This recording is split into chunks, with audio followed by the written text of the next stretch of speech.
नमस्कार। आज हम एक्सक्रीटरी सिस्टम में पार्ट 4 में फॉर्मेशन ऑफ यूरिन, मूत्र का निर्माण किस प्रकार से होता है उसके बारे में बात करेंगे। My self doctor Ashok Kumar Siroya, department of zoology, SPC government college Ajmer. पूर्व के लेक्चर में हमने किडनी की संरचना के बारे में जानकारी प्राप्त की थी। किडनी की संरचना में हमने किडनी की basic unit, structural basic unit nephron या यूरिनिफरस ट्यूब्यूल्स के बारे में जानकारी प्राप्त की थी। उसमें जो नेफ्रॉन है वो किडनी के जो दो मुख्य पार्ट हैं, कोर्टेक्स और मेड्यूला। कोर्टेक्स में नेफ्रॉन स्थित रहते हैं, जिसकी जो लूप है, हेनले लूप है, वो मेड्यूला में व्यवस्थित रहता है, और उसकी जो कलेक्टिंग डक्ट है वो मेडुला से होते हुए पेल्विस पार्ट में जाते हुए यूरेटर को यूरिन का सप्लाई या पहुंचाने का काम करती है।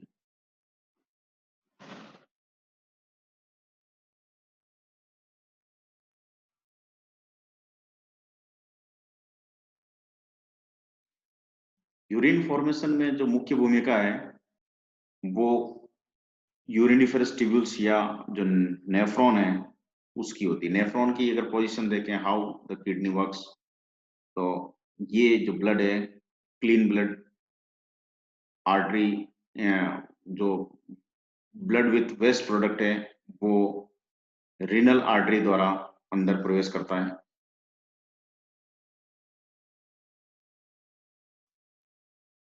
और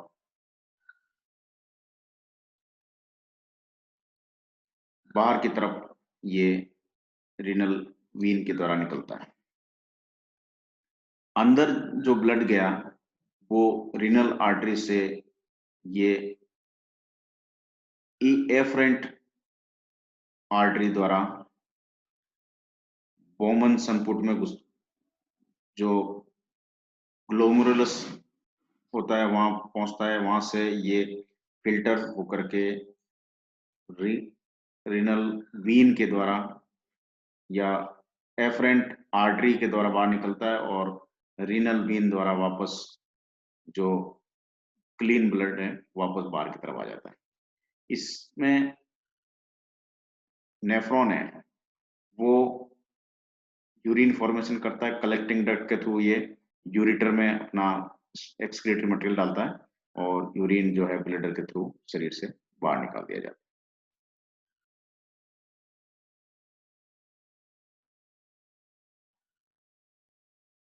यूरिन फॉर्मेशन के दौरान जो फिल्टर है वो ग्लोमेरुलस से रीनल ट्यूब्यूल से रीनल पेल्विस से कैलिसिस, और कैलिसिस से यूरिटर की तरफ प्रस्थान करता है। मुख्य रूप से यूरिन फॉर्मेशन में तीन मुख्य प्रोसेस होते हैं। तीन जो मुख्य प्रोसेस है, फर्स्ट है फिल्ट्रेशन, दूसरा है ट्यूबुलर सीक्रेशन, और तीसरा है ट्यूबुलर रीएब्जॉर्प्शन। तो ये तीन प्रोसेस हैं जिसमें पहले एफरेंट एट्रियोल से ब्लड जाता है ग्लोमेरुलर कैपिलरी में, वहां से ये फिल्टर होकर के वोमेन संपुट में आ जाता है, फिर एफरेंट एट्रियोल के द्वारा बाहर निकल जाता है ब्लड, और जो एक्सक्रीटरी मटेरियल है या कुछ उपयोगी पदार्थों के साथ यहाँ पहुंच जाता है बोमन्स कैप्सूल में। ये ट्यूबुल से होकर के जब गुजरता है तो इसमें दो प्रोसेस और होते हैं। ट्यूबुलर सीक्रेशन, यानी कि कुछ पदार्थ इसके अंदर सीक्रेट किया जाते हैं, कुछ पदार्थ इसमें से वापस ले लिए जाते हैं, तो इसको रीअब्जॉर्प्शन कहा जाता है। इस प्रकार ये जो यूरिन फॉर्मेशन है तीन मुख्य परिघटनाओं से होता है।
तो पहली जो घटना है वो है ग्लोमेरुलस फिल्ट्रेशन। फिल्ट्रेशन में ये जो ग्लोमेरुलर कैप्सूल है, इसके अंदर एक सघन संरचना पिंड के रूप में ग्लोमेरुलस पाया जाता है। यहाँ जब ब्लड अंदर की तरफ जाता है और वापस बाहर निकलता है, तो इसके अंदर जो पाए जाने वाले फेनेस्ट्री, पोडोसाइट्स, स्लेट्स, उसके द्वारा H2O, urea, glucose, amino acid, uric acid और साल्ट बाहर निकल जाते हैं। तो इन सभी चीजों का समूह है या फिल्ट्रेट है, वो आगे की तरफ यहाँ कलेक्टिंग ट्यूब्यूल्स, कॉन्वोल्यूटेड ट्यूब्यूल्स में या प्रॉक्सिमल कॉन्वोल्यूटेड ट्यूब्यूल्स में पहुंच जाता है। Water, salt, nutrients molecules, and waste molecules move from the glomerulus to the inside of the glomerular capsule. These small molecules are called glomerular filtrate. तो glomerular filtrate जो है, यहाँ से निकलने वाले पदार्थ को जो ब्लड से सेपरेट हो गया था, उसको हमने कहा glomerular filtrate.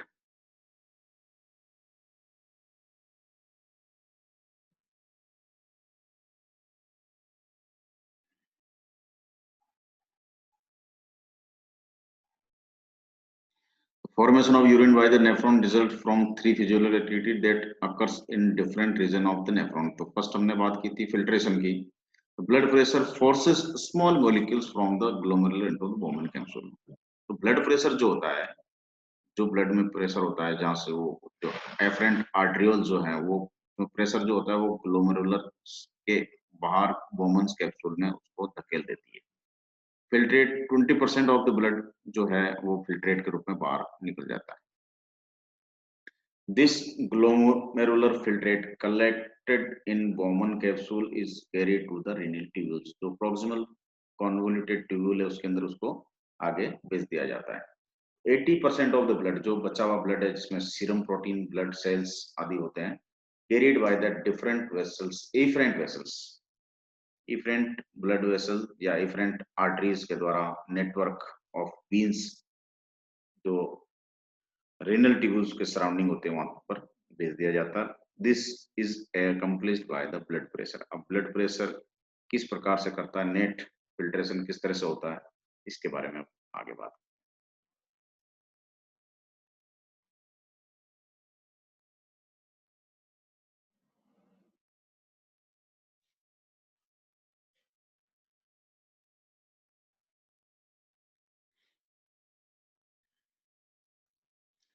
Glomerulus brings a large surface area of blood capillaries in close contact with Bowman's capsule। तो ये जो Bowman's कैप्सूल है, ये वाला पार्ट, इसको Bowman's कैप्सूल किया काम ने, यहाँ Bowman कैप्सूल के चारों तरफ इसका ये लार्ज सरफेस एरिया जो है कांटेक्ट में रहता है ग्लोमेरुलस ही। और ग्लोमेरुलस हमने इसको कहा जो ये कैपिलरी नेटवर्क जो गया और ये बाहर निकल गया, जो liquid filtered from blood under pressure. तो प्रेशर के द्वारा फिल्ट्रेशन बाहर निकलता है, जो फिल्ट्रेशन अंदर की तरफ यहाँ आ जाता है।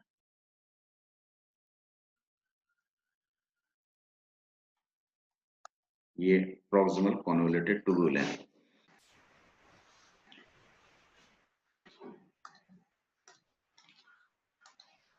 कि जो ये फिल्ट्रेशन है उसके अंदर वाटर, ग्लूकोज, साल्ट, यूरिन और भी बहुत सारी चीजें हैं जो हमने यहाँ अभी बात करी थी,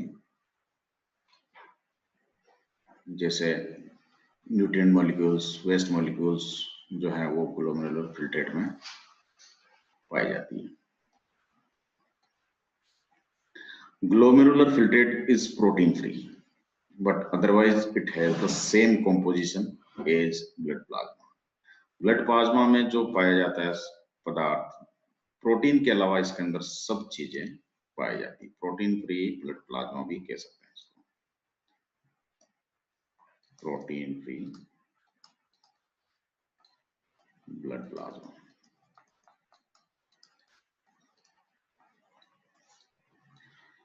protein molecules and red blood cells, ये इस फिल्ट्रेट में नहीं पाई जाती। क्यों? क्योंकि they do not pass into tubules as they are too big. ये इनकी जो संरचना है वो थोड़ी बड़ी होती है, इसलिए ये इस फिल्ट्रेट में आगे नहीं जा सकती है। जो पोडोसाइट और स्लेट्स और जो फेनेस्ट्री है उसमें से पार नहीं हो सकती। फिल्टर होने के लिए नेट फिल्ट्रेशन प्रेशर होना जरूरी होता है। अब नेट फिल्ट्रेशन प्रेशर क्या है? नेट फिल्ट्रेशन प्रेशर तीन तरह के यहाँ काम करते हैं। पहला है ग्लोमेरुलर हाइड्रोस्टेटिक प्रेशर। ये जो एफरेंट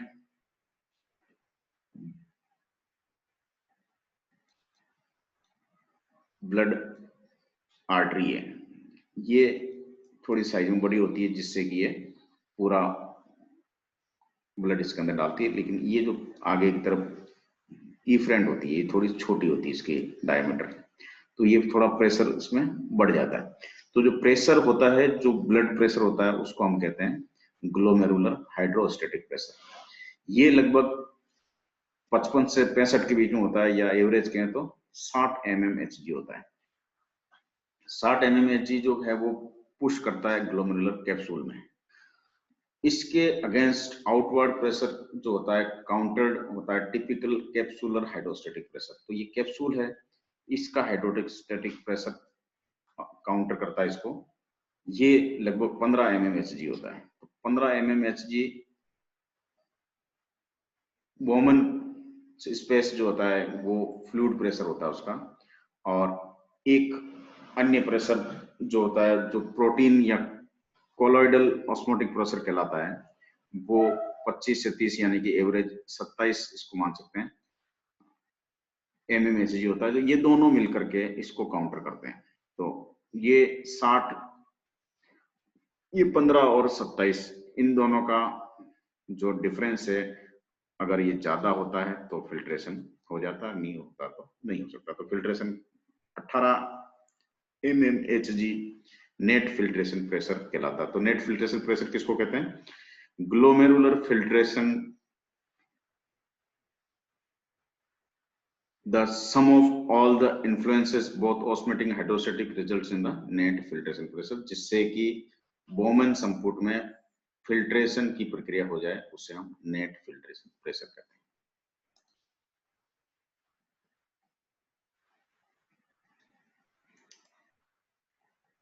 फिल्ट्रेशन के बाद जो फिल्ट्रेट हैं वो प्रोक्सिमल कॉन्वोल्यूटेड ट्यूब्यूल्स में जाता है, जहां इसको इस आवश्यक जो पदार्थ होते हैं जैसे इलेक्ट्रोलाइट्स हैं, ग्लूकोज हैं, शुगर है, वाटर है, इन पदार्थों को एब्जॉर्ब कर लिया जाता है। इसको हम कहते हैं selective reabsorption. Selective means select करके जिनकी जरूरत होती है, यानी कि जो बॉडी के लिए नीड, जिन substrate needed by the blood.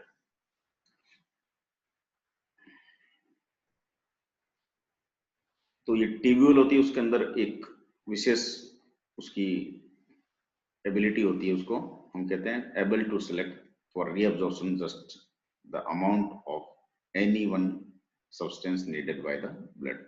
Blood में जिस चीज की कमी होगी, जैसे ज्यादा मात्रा में अगर उसका फिल्ट्रेशन में चला गया तो उसको वापस रीअब्जॉर्ब कर लिया जाता है। ये डिफ्यूजन और एक्टिव प्रेशर के द्वारा काम किया जाता है। तो cells in the wall of the proximal convoluted tubules reabsorb whatever substance are needed and pass them out into the venous capillaries surrounding to the tubule। तो ट्यूब्यूल्स के चारों तरफ जो पाए जाने वाली venous capillaries हैं, उसके अंदर इसको डाल दिया जाता है सेलेक्टिव रीअब्जॉर्प्शन करके, जैसा कि हम चित्र में देख सकते हैं। ग्लूकोज यहाँ पर रीअब्जॉर्ब हो गया प्रॉक्सिमल कॉन्वोल्यूटेड ट्यूब्यूल में। फिर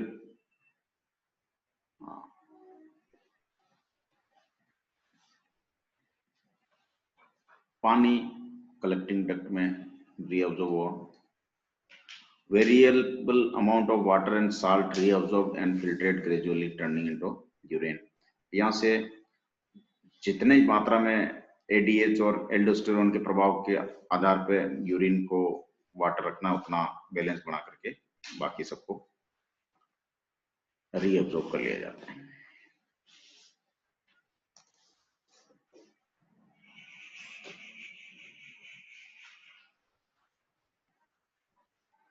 थर्ड पार्ट है फॉर्मेशन ऑफ यूरिन का सिक्रेशन। सिक्रेशन का मतलब होता है कि जो ट्यूब्यूल है उसके अंदर कुछ पदार्थों को एलिमिनेट करने के लिए डालना, जैसे यूरिक एसिड है, हाइड्रोजन आयन है, अमोनिया है, क्रिएटिनिन है, हिस्टामिन है, पेनिसिलिन है। ये जो पदार्थ फिल्ट्रेट में नहीं घुसे उनको उसके अंदर डाला जाता है। ज्यादा मात्रा में है तो पानी भी, साल्ट भी, यूरिया और यूरिक एसिड और क्रिएटिनिन के भी हमने बात की। तो ये सब पदार्थ जो फिल्ट्रेट में नहीं गए उनको बाहर से उसके अंदर ब्लड कैपिलरीज का जो नेटवर्क है उसके द्वारा उसके अंदर ट्यूब्यूल्स में डाल दिया जाता है। In the distil convoluted tubules, ये कहाँ होता है? Distil convoluted tubule. Substances not needed in blood are transferred out to the blood from the venous capillaries into the tubule. The tubule then secrete these into the filtrate. तो filtrate में ये सब डाल दिए जाते हैं। All are excreted from the body in the urine. Urine के अंदर ये डाल देते हैं जिससे कि बॉडी के बाहर की तरफ, ये हम इसको ये कह सकते हैं कि जो एक्सटर्नियस पदार्थ हैं जैसे पेनिसिलिन, हिस्टामिन, क्रिएटिनिन, अमोनिया, ये सब विषैले पदार्थ हैं, उनको शरीर से बाहर निकालने की ये प्रक्रिया है जिसको कि फिल्ट्रेट में अंदर जाने का मौका नहीं मिलता है।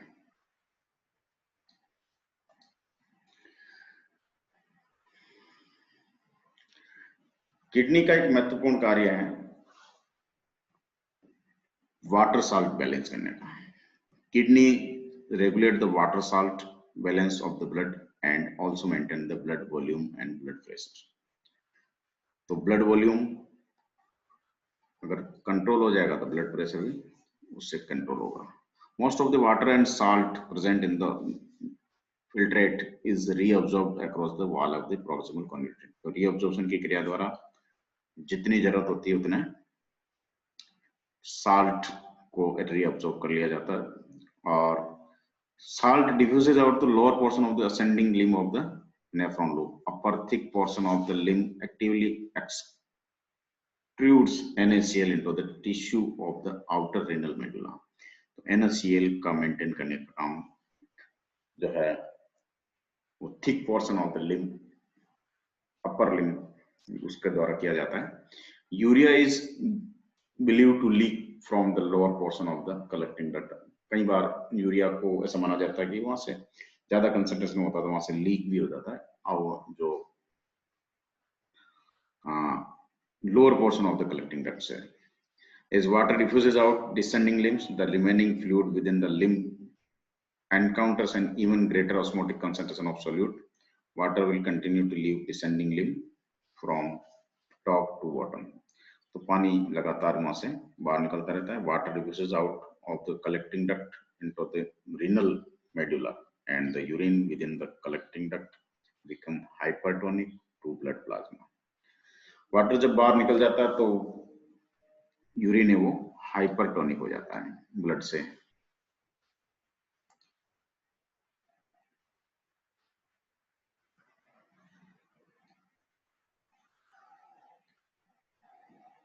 जैसा कि हमने अभी बात की थी, ब्लड ज्यादातर वाटर यहाँ से जो डिसेंडिंग लिम्ब है वहां से बाहर निकलता है और जो साल्ट है वो असेंडिंग लिम्ब्स के द्वारा बाहर एब्जॉर्ब कर लिया जाता है और H2O जो कलेक्टिंग डक्ट है उसमें से बाहर, और यूरिन भी कई बार यूरिया भी थोड़ी बहुत मात्रा में बाहर निकलता रहता है।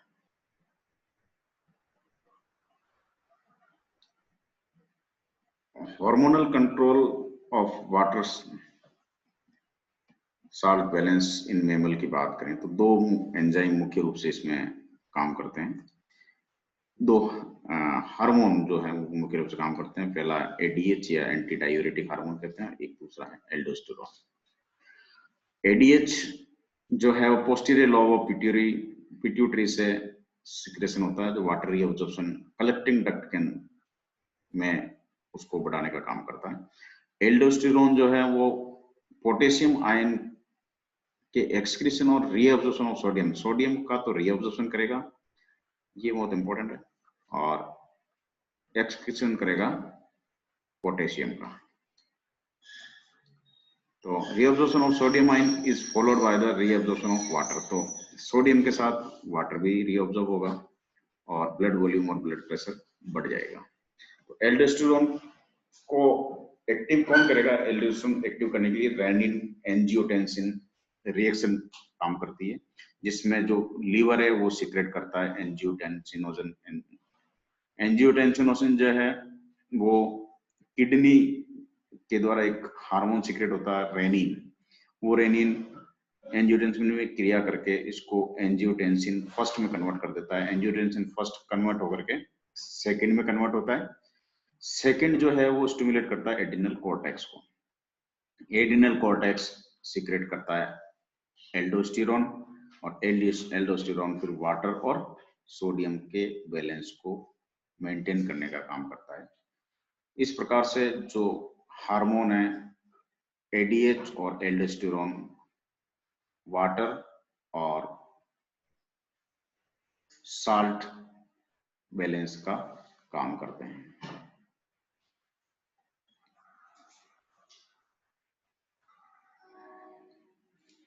धन्यवाद।